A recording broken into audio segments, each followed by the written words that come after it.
My name is Gloria Dean, and I'm 32 years old. For the past 5 years, I've been sending my family $3,000 every single month, while they told everyone I'd never amount to anything compared to my older brother, the brilliant surgeon. The pride of the family. What they didn't know was that I wasn't just some quiet accountant hiding behind spreadsheets in a gray office. The truth about who I really was, and the power I held over my brother's entire future, was something they would discover at the worst possible moment. His promotion celebration, in front of over 200 guests. The night they humiliated me one last time, and the night everything changed.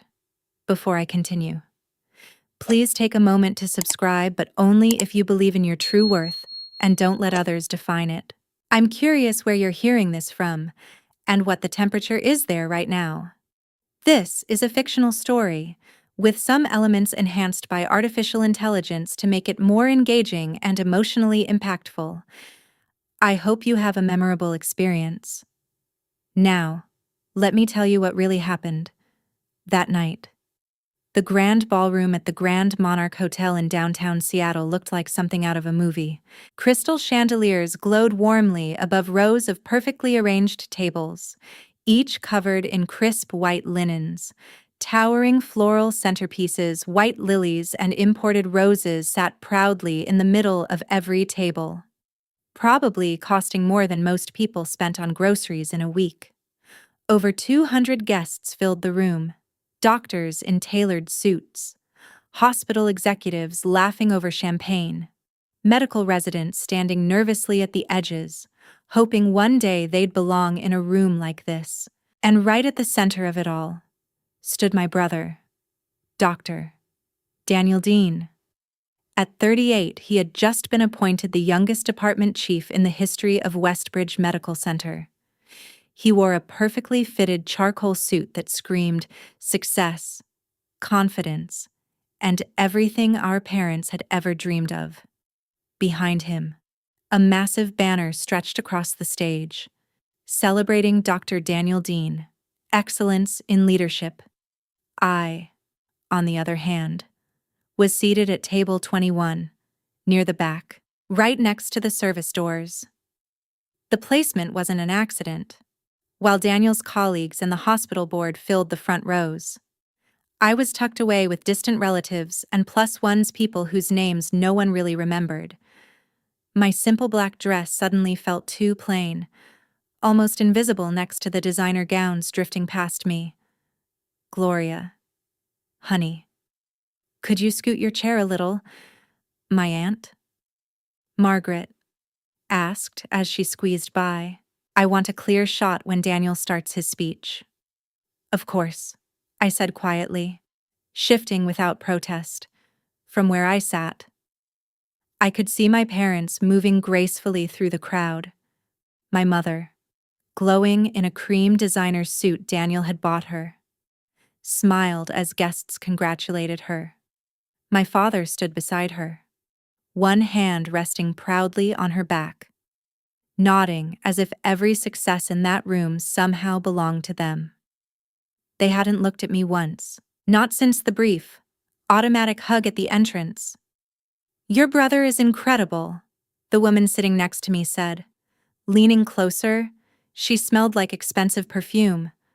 Your parents must be so proud. Are you in medicine too? No, I replied simply. I work with numbers. She gave me that look. That same look I had seen my entire life, a mix of polite sympathy and quiet disappointment. Oh, she said after a pause. Well, that's practical. I took a slow sip of water, letting the silence settle between us. Then I noticed something. Several faces in the room seemed familiar, not from family gatherings, not from holidays, but from somewhere else entirely. My phone buzzed softly in my hand. A message from my assistant. Board meeting confirmed for tomorrow. Need final approval. I locked the screen and slipped the phone back into my clutch. There would be time for that later. Daniel stepped up to the podium, tapping the microphone. The room fell silent. every eye fixed on the golden sun. But no one in that room had any idea what was coming. No one knew that the quiet woman sitting in the back held the power to unravel everything he was celebrating tonight. As Daniel began speaking, my mind drifted back 10 years. I still remember the look on my father's face when I told them I chose accounting. Accounting, my mother repeated. Like the word offended her.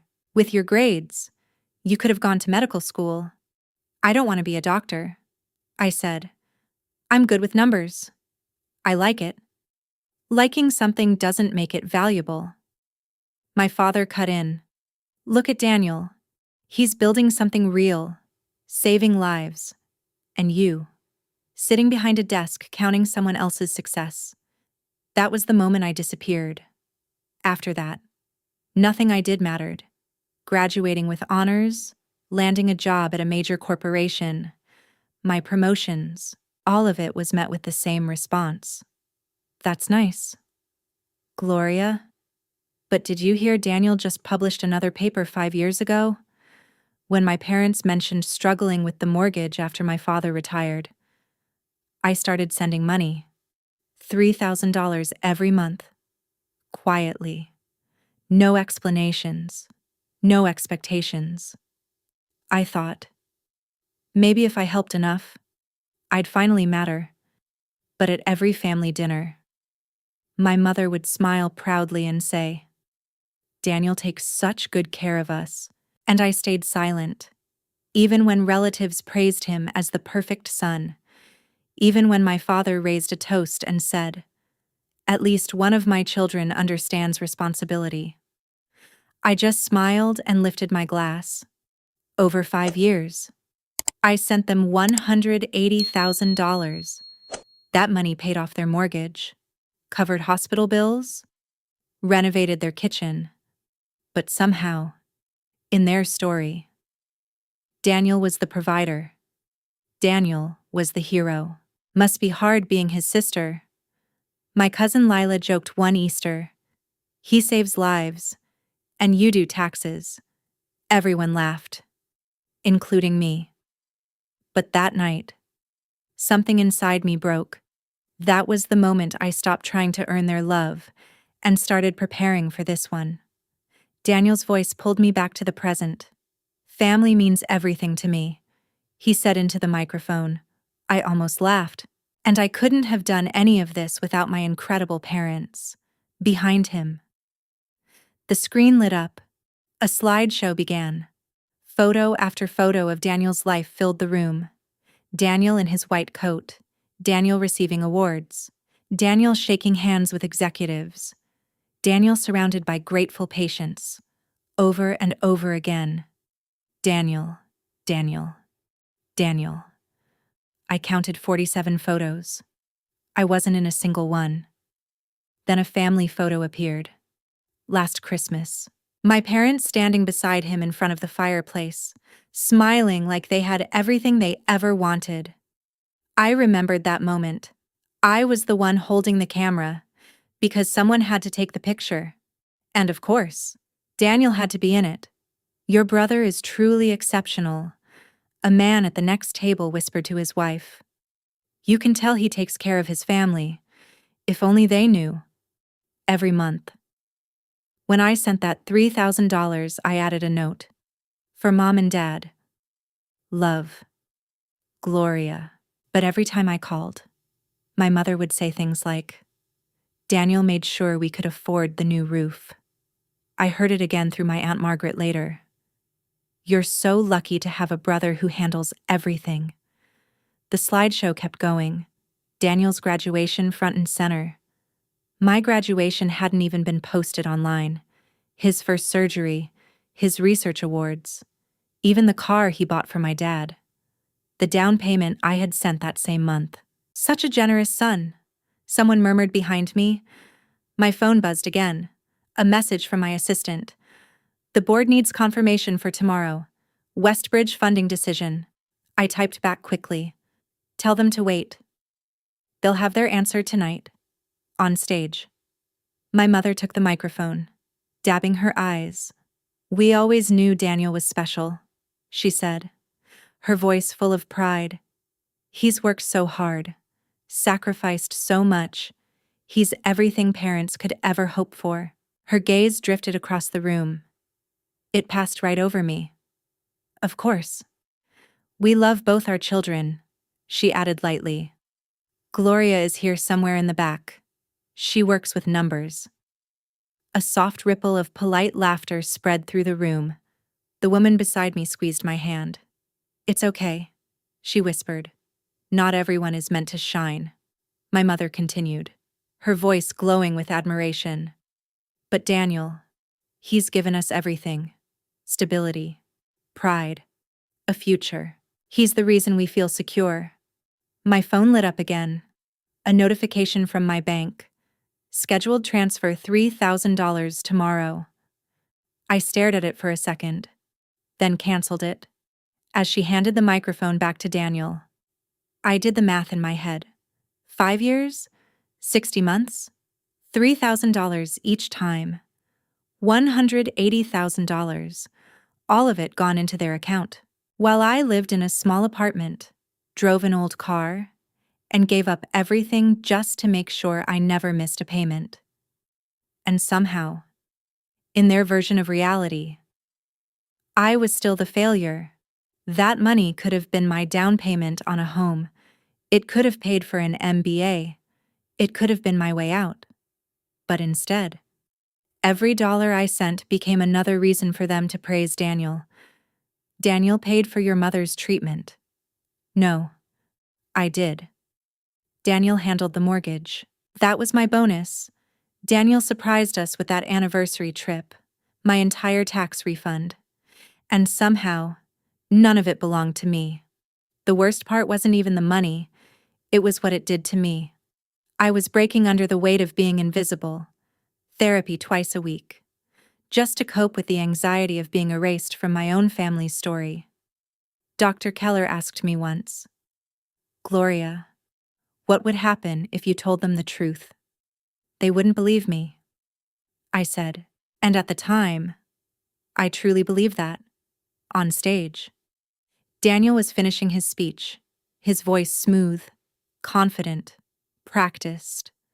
I've been fortunate to provide for my family, he said. To be their support, their foundation. That's what drives me every day. My phone vibrated again. This time, it wasn't my assistant. An email. Urgent. Northbridge Capital Board Gloria. We need your final approval on the Westbridge Medical Center grant. $500,000 is a significant allocation. Please confirm. I stared at the screen. Westbridge Medical Center. The same hospital where Daniel had just become department chief. The same program he had been bragging about for weeks. The one he claimed already had secured private funding. I remembered overhearing his call last month. Don't worry, he had said confidently. The funding is guaranteed. I have connections.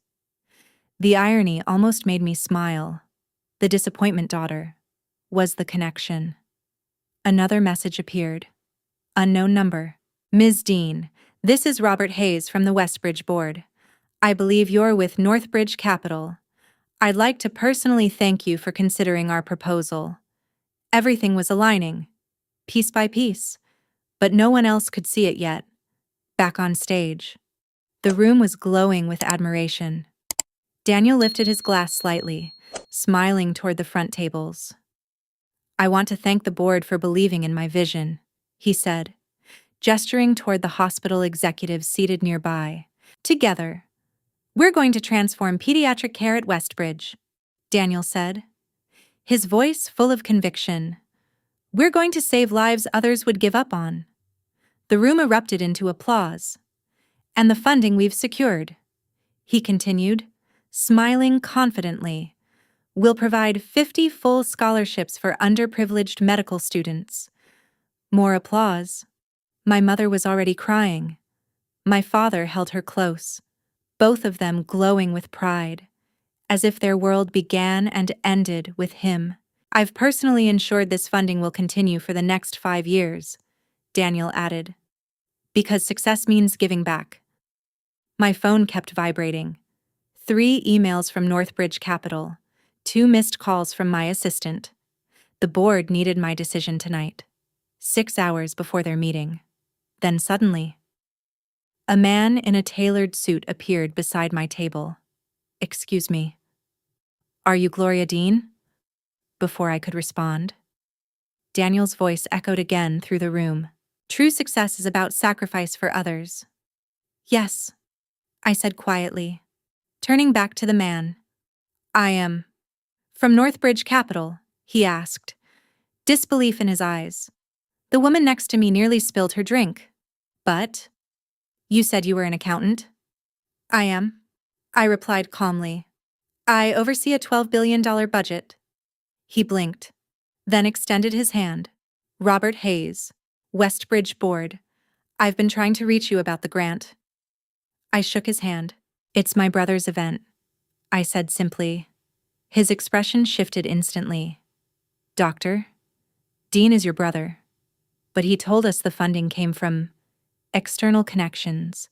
You assumed it wasn't me?" I said. He didn't answer. On stage, Daniel continued. "Success is about being someone your family can rely on." The irony was suffocating. Then my mother returned to the microphone, her voice trembling with emotion. "Before we toast, I just want to say how grateful we are for Daniel. He's our provider, our pride." Her eyes swept across the room. They landed on me. "I only wish all our children could be as successful and as generous as he is." The words hung in the air, heavy, sharp. Every head turned toward the back of the room, toward me, the daughter who worked with numbers. Something inside me didn't break. It had already broken long ago. If you think my brother was right to take the money and claim it as his own, comment like. But if you don't support that kind of betrayal, comment dislike. I really want to hear what you think, because sometimes the line between family loyalty and fairness isn't as clear as we pretend. Your voice might help someone else see the truth they've been avoiding. In the quiet ballroom, my movement didn't go unnoticed. Heads turned, whispers spread. "Gloria." My mother's voice trembled through the microphone. "Sweetheart, we're about to make a toast." I walked forward anyway, my heels echoing against the marble floor. Each step felt lighter, like I was finally putting something down. Robert Hayes followed a few steps behind. Watching closely, "I'd like to say something," I said. My voice calm but clear. Daniel's jaw tightened. "Gloria, this isn't the time." "When is the time?" I asked, stopping in front of the stage. "When you're being praised for things you didn't do, when mom thanks you for money you never sent." A nervous laugh escaped my mother. "Gloria, what are you talking about? This is Daniel's night." "You're right," I said, gently taking the microphone from her hands. "It's always Daniel's night." I turned to face the room. His success, his generosity. Then I looked back at my parents. "Mom, you just called him your provider. So tell me, how much money has Daniel actually given you over the last 5 years, Gloria?" My father snapped.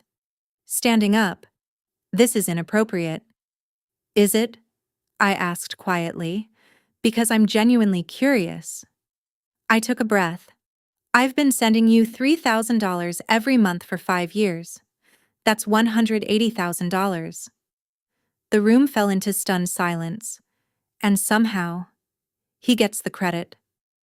My mother's face drained of color. "What money?" she whispered.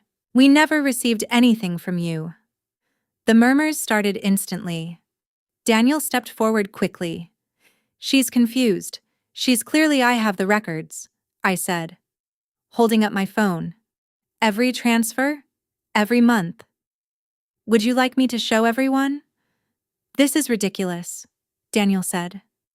But his voice had lost its confidence.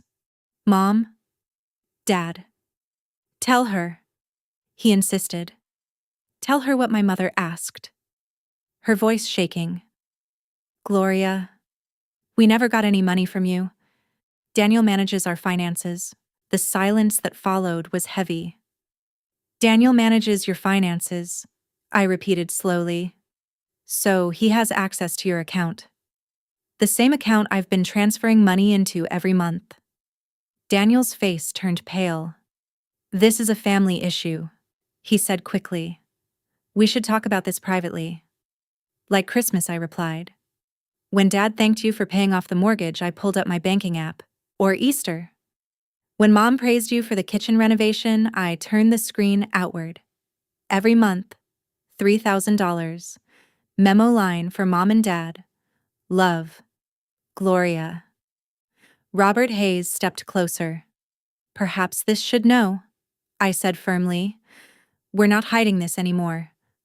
I looked at my mother. Check your account, right now. Her hands trembled as she pulled out her phone. My father tried to stop her, but she was already logging in. The entire room watched. Her expression shifted.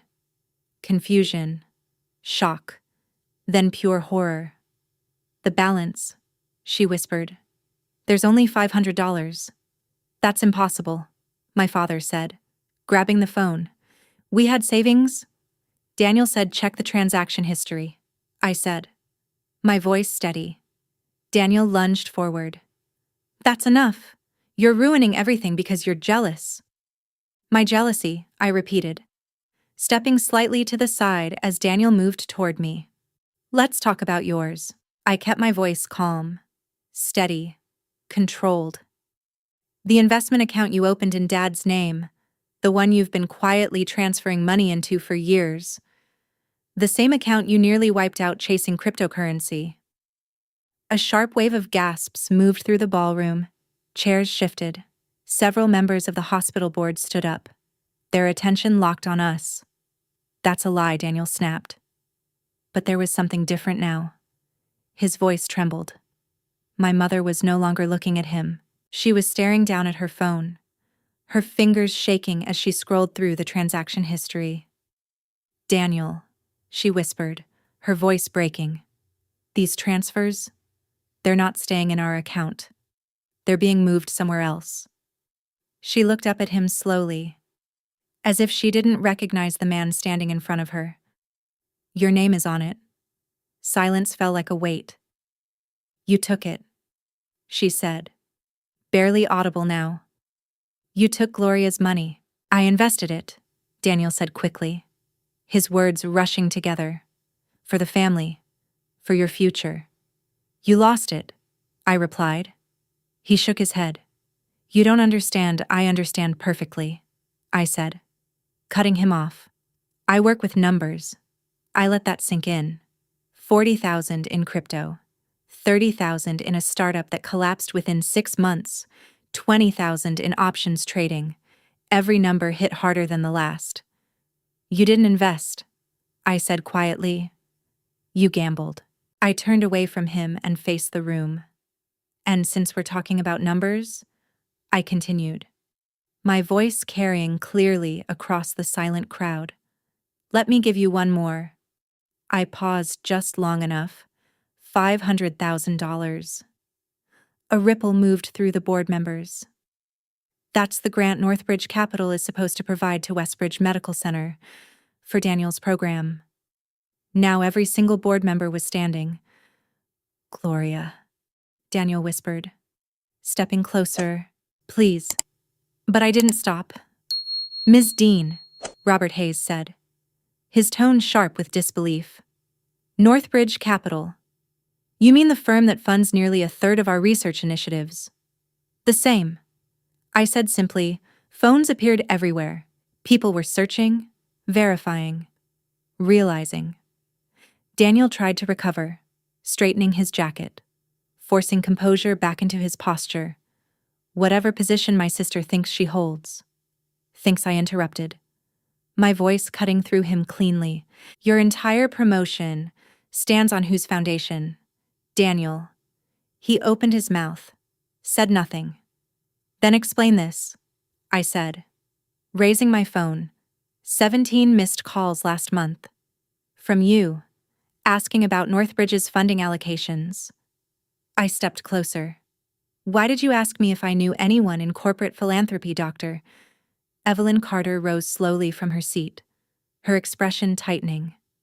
Doctor Dean, she said, her voice controlled but cold. Is this true? You assured the board the funding was independently secured. I was going to secure it. He stammered. Through me, I asked. Silence. Heavy. Unavoidable. I turned to face the entire room. The invisible daughter, I said. The one who chose accounting. I let the words linger. Or maybe, I continued. My voice softer now, but far more dangerous. The chief financial officer of a Fortune 500 company, who has been quietly funding this family while being treated like she doesn't matter. A sharp gasp came from somewhere behind me. You're Gloria Dean, someone whispered. The CFO from Forbes. My mother's phone slipped from her hand. It hit the marble floor with a crack that echoed through the room. That's not possible, she said, shaking her head. You just work with numbers. I looked at her. I do. I said calmly. I manage $12 billion in assets. I oversee hundreds of employees. I took a small step forward, and I approve, or deny, every grant over $100,000. Daniel didn't say another word, because for the first time in his life, he understood exactly who I was, and exactly what I could take away. Gloria, we're family, Daniel said, his voice unsteady now. The confidence he had worn all night beginning to crack. You wouldn't what I asked. My tone calm, almost gentle. Treat you the way you've treated me for a moment. He didn't answer. I reached into my bag slowly, deliberately, letting every movement be seen. The room was silent enough that the soft rustle of paper sounded loud. Then I pulled out my business card. Gold embossed. Minimal. Precise. Gloria Dean, Chief Financial Officer. I held it between my fingers just long enough for my parents to read it. My mother's eyes widened as if the words themselves didn't make sense. Funny thing about being invisible. Daniel, I said quietly, meeting his eyes. No one ever sees you coming. Robert Hayes cleared his throat, trying to regain some sense of control. Ms. Dean. About the grant in a moment, I said, not even turning toward him. My attention never left Daniel. First, I think Daniel has something he needs to explain. The air in the room shifted. It wasn't just tension anymore. It was anticipation. Dr. Evelyn Carter stepped forward, her posture straight, her voice firm. Ms. Dean, just to clarify, you are the final signatory on the Northbridge grant, yes. And this is the same grant Dr. Dean assured us was already secured. Yes. The simplicity of my answers made the truth heavier. Daniel stepped forward quickly. This is being misunderstood. A misunderstanding, Dr. Carter interrupted. Lifting her phone slightly, my assistant just confirmed your sister's position. Gloria Dean, CFO of Northbridge Capital. Final authority on funding decisions. She turned to him, her expression no longer polite. You told this board your sister had no involvement, that she was irrelevant. A wave of murmurs spread across the room. Several guests raised their phones higher, recording every second now. That's taken out of context, Daniel said. But the words came out weaker than he intended. Is it? I asked. I reached into my bag again and pulled out a folder. I hadn't wanted to use it, but I had prepared it anyway. Would you like me to read your exact words? I continued, opening it slowly. My sister is a low-level accountant who wouldn't understand the complexities of funding strategy. Dr. Carter's expression hardened instantly. You deliberately misled this board, she said. Daniel's composure fractured further. It's not like that. Gloria and we have an understanding. I looked at him, letting a small pause stretch between us. We do, I said. Which understanding is that? Daniel. The one where I quietly support this family while you take the credit, or the one where you lose my money and still stand here calling yourself their provider? He didn't answer. My phone buzzed softly in my hand. Board is waiting. Decision in 30 minutes. The timing felt almost unreal. My mother's voice broke through the silence, barely more than a whisper. Is this true? All of it? I looked at her. Everything, I said gently, except the part where Daniel took care of you. That was me. Every bill, every emergency, every time you thought he was saving you. It was me. My father sank slowly into his chair, as if the weight of that truth had finally reached him. But he showed us statements. He said weakly, fake ones. I replied, you can check the transactions yourself. No one spoke. The silence that followed wasn't empty. It was full of realization, full of shock, full of everything they had refused to see for years. 30 minutes, Robert Hayes said carefully, glancing between me and Daniel. The board needs your final decision. They'll have it, I said. Then I looked back at my parents.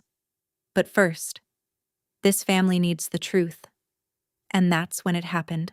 My father stood up abruptly, his face flushed with anger, his voice breaking through the silence like a crack of thunder. Gloria Marie Dean, he shouted across the ballroom. How dare you humiliate your family like this? My father shouted. Stepping toward me, in front of Daniel's colleagues, I didn't move. I expected this. You're destroying your brother's career out of jealousy. He continued. So what if we praised him more? He's a surgeon. He saves lives. You sit behind a desk playing with spreadsheets. Playing with spreadsheets, I repeated, keeping my voice steady. My mother stepped in, tears streaming. Gloria, you've ruined everything. This was his moment, and you turned it into this attack. She's always been jealous, Daniel added quickly. She could never accept that I was more successful. I laughed softly. You're right, I said. You are accomplished. You managed to steal $180,000, lie to your parents for 5 years, and risk your entire career on it. My father pointed at me, furious. You will never be half the person he is. Gasps spread through the room, but he didn't stop. You think money makes you important? It doesn't. Daniel has respect, purpose, and you, just a title no one cares about. He turned to the crowd. She's trying to destroy her brother because she can't live in his shadow. I've never lived in his shadow, I said calmly. I've been funding it. Enough, my mother cried. Apologize right now. To your brother. To everyone. A tantrum Dr. Evelyn Carter cut in sharply. Your daughter just exposed fraud that could affect millions. Stay out of this. My mother snapped. This is family. Family, someone muttered. Sounds like theft. Get out. My father said coldly. If you can't support your brother, you're no daughter of mine. Support him. I lifted my phone. I've been supporting all of you. And this is what I get. Called jealous, vindictive, a disappointment. Because that's what you are. He said. The word hung in the air. A disappointment. If that word has ever been used against you for standing up for yourself, I see you. What happened next didn't just change this night. It changed everything. Daniel moved fast, grabbing the microphone from my hand. Ladies and gentlemen, I apologize, he said smoothly. My sister has been struggling with mental health issues. A few people shifted uncomfortably. She's been in therapy, he continued, voice full of fake concern, delusions, thinking she's more successful than she really is. Delusions, I asked calmly. Dr. Carter, would you mind searching Gloria Dean? Northbridge CFO already did, she said, lifting her tablet. Your photo is right here. Forbes. Last month. Daniel's face twitched. That must be another person, he said quickly. With the same face, someone called out. Nervous laughter followed. But he pushed on. Even if my sister has some success, he said, playing the victim. Does that give her the right to attack me, to destroy everything I've built? I looked at him. Or paid for. He turned to the crowd. She sent some money. Yes. But I managed it. I invested it for our parents' future. Lost it. I corrected. You lost almost all of it. I took calculated risks with my money. I said, without permission, without telling them. My mother stepped between us, mascara streaking down her face. Gloria, please stop. You've done enough. You need help. I stared at her. What's not healthy, I said quietly, is praising one child while erasing the other. You exist, she cried. We acknowledge you. Isn't that enough? The room went silent. No, I said. Existing isn't enough. I deserve to be seen. Daniel's expression hardened. He saw the shift in the room. Then prove it. He said, if you really control the funding, make the call. Right now. 200 people held their breath. I smiled. Then I pulled out my phone and dialed. The ringing echoed through the ballroom. Gloria. My assistant's voice came through. The board is assembled in Tokyo. They're waiting for your decision on the Westbridge grant. Thank you. Emma.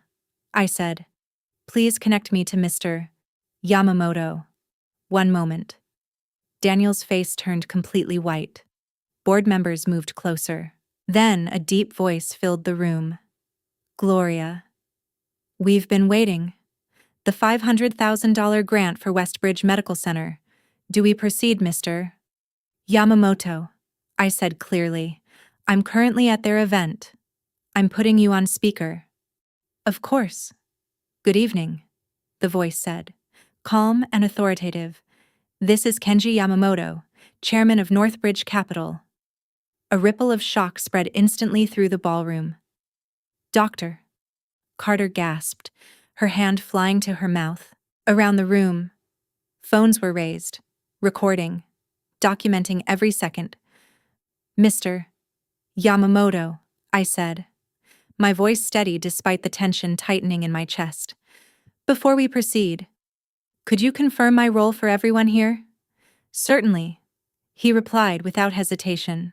Gloria Dean has been our Chief Financial Officer for the past 3 years. She oversees all global financial operations and holds final authority over all charitable allocations exceeding $100,000. A pause. We are extremely fortunate to have her. The restructuring initiative she led last year alone saved the company over $40 million. The words landed like a shockwave.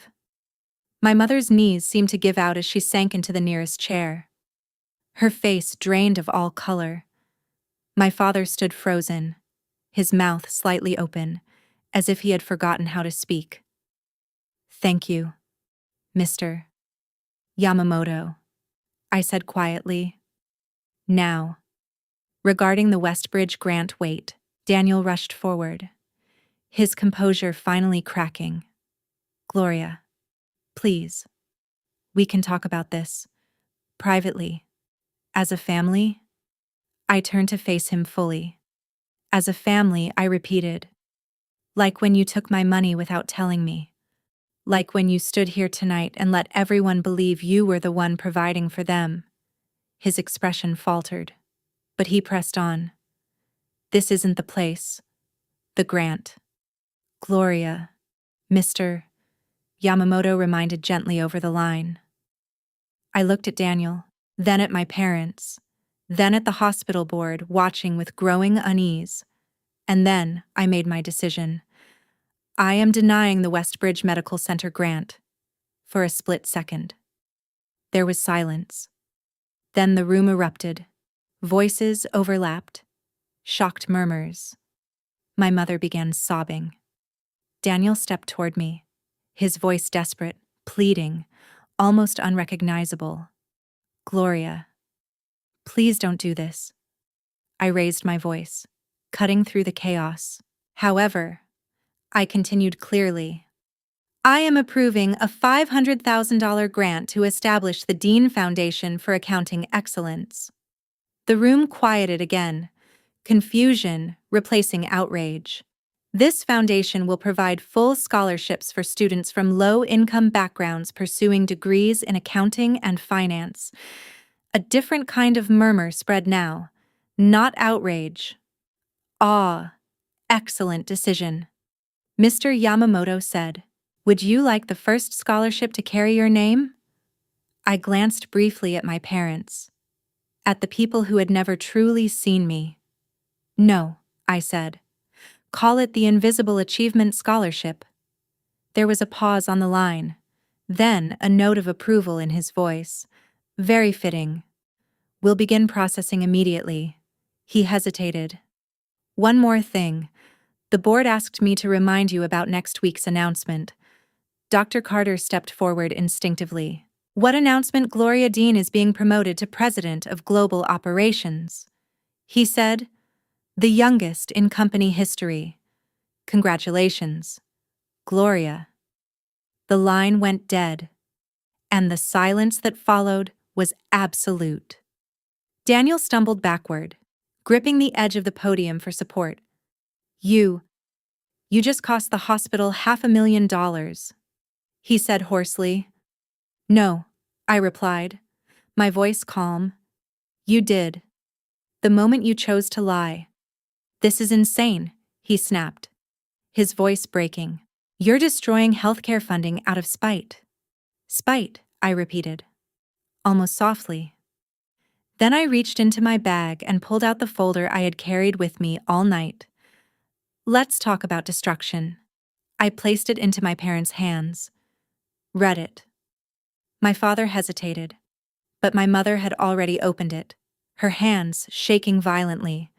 I turned the first page myself. "January 2020, I read aloud.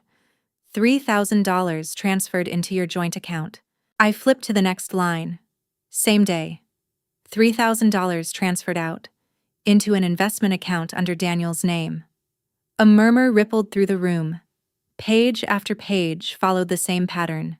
February, March, April, every single month. For 5 years. Every transfer. I said, my voice steady. Every dollar. My mother's lips trembled as she traced the lines with her finger. "Daniel," she whispered. This is all going to you."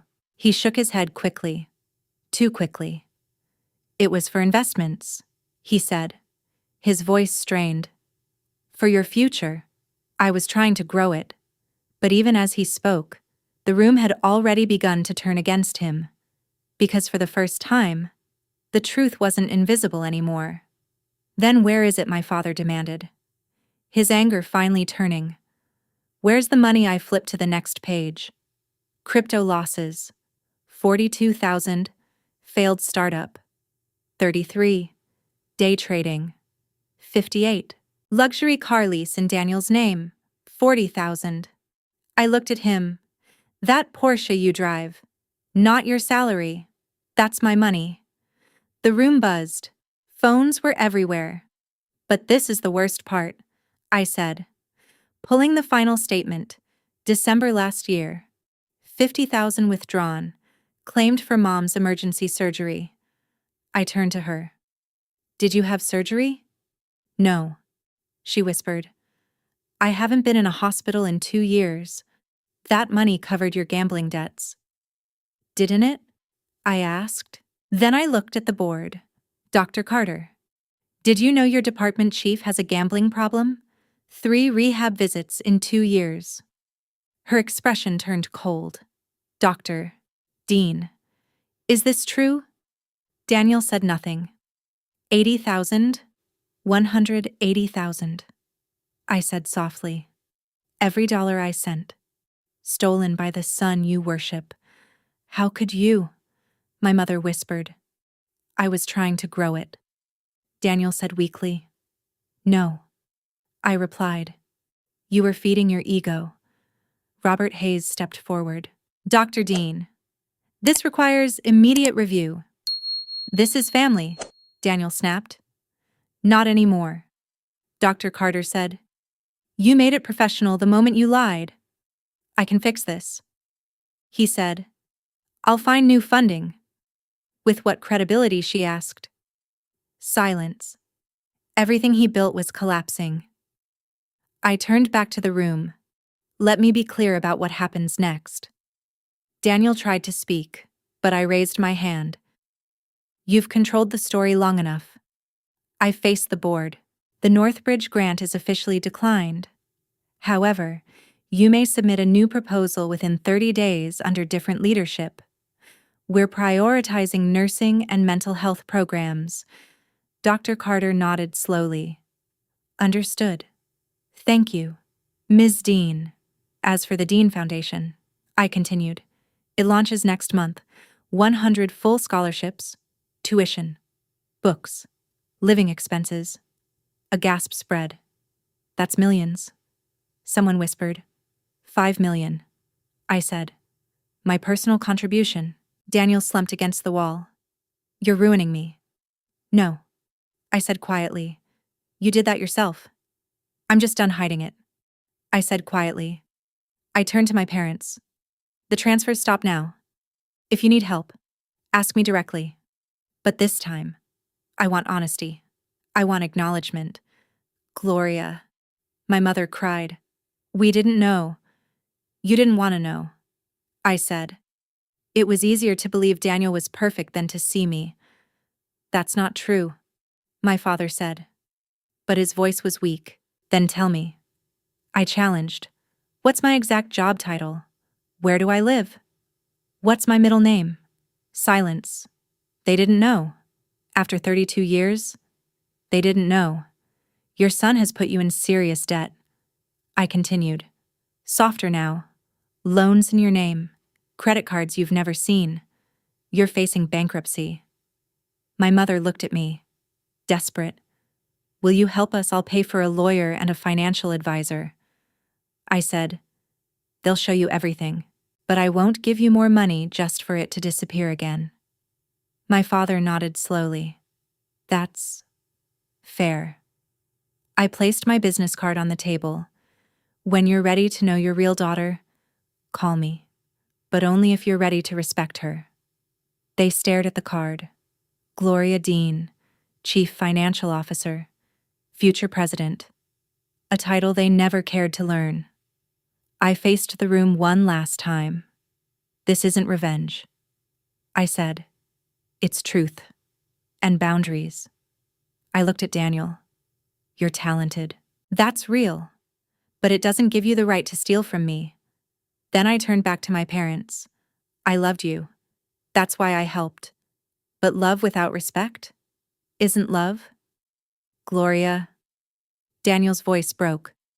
What am I supposed to do? My career is over. It's damaged. I said.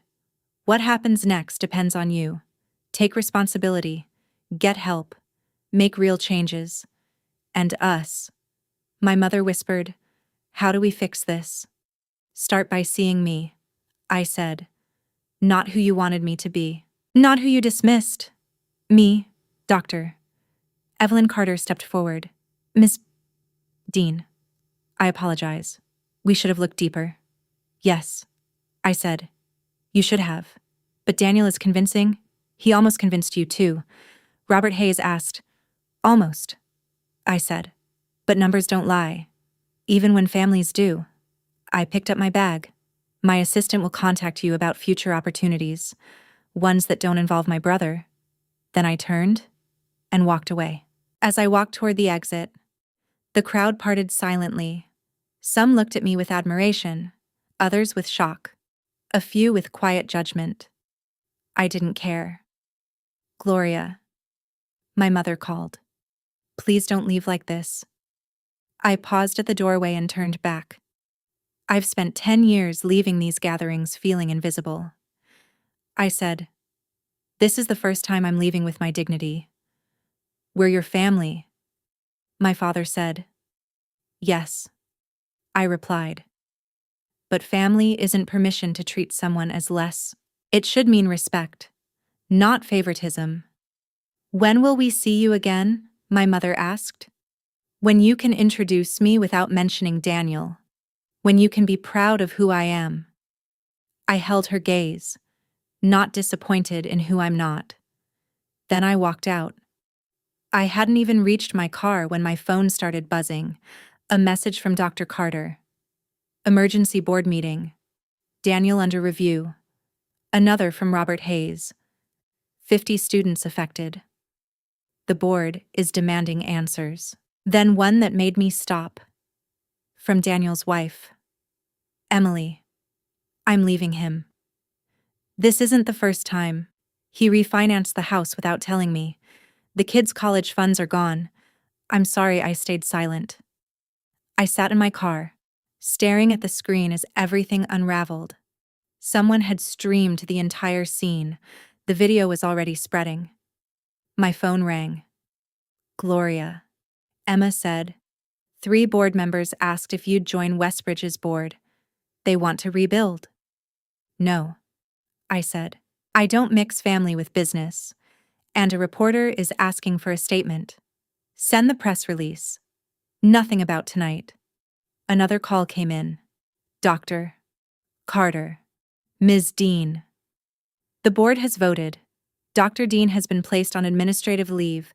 There are also concerns about other misrepresented funding sources." I closed my eyes briefly. "I understand." I said quietly, "Thank you for letting me know."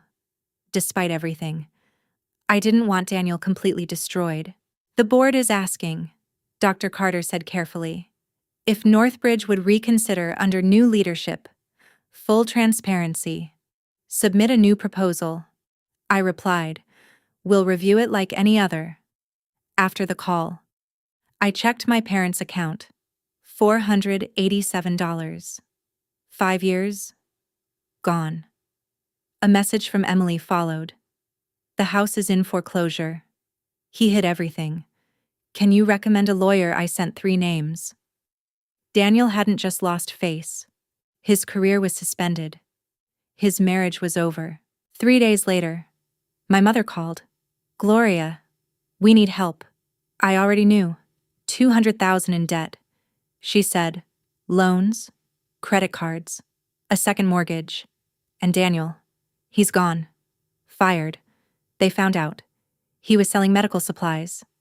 I closed my eyes. "That's a federal crime. We might lose everything," she whispered. "Please. You want me to fix it again?" "We're your parents," my father said. "That's why it hurts." I replied. "I gave out of love. He took out of greed. And you praised him." Silence. "We were wrong," my mother said, "but we can't start over." I thought for a moment. "I'll make a deal. I'll save the house. Not everything. Just the house. Anything," she said quickly. "You go to therapy with me. Weekly. 6 months. Therapy," my father scoffed. "Yes. If we rebuild, it has to be real. And Daniel, he's on his own. I'm done enabling him." A long pause. "Okay," my mother said softly. "We'll do it." "Good," I said, "because this is the last time I clean up his mess." 6 months later, I stood on a very different stage, the Northbridge Annual Gala. In front of me sat business leaders and 100 scholarship students. When I created this foundation, I began. People asked why accounting. Because accountants are the invisible backbone of everything. I said, "We see everything. We make things work. But we rarely get the credit." The room filled with applause. Those students, they reminded me of who I used to be. Capable, overlooked, underestimated, 6 months ago. I continued. I learned what it costs to be invisible in your own family, but I also learned the power of finally being seen. I glanced toward my parents. They were there. They had kept their promise. Every therapy session, every step forward. Not perfect, but better. You were chosen not just for your talent, I told the students, but for your persistence. For pushing forward when people told you that what you do doesn't matter. After the speech, my parents approached. My father held out a framed photo.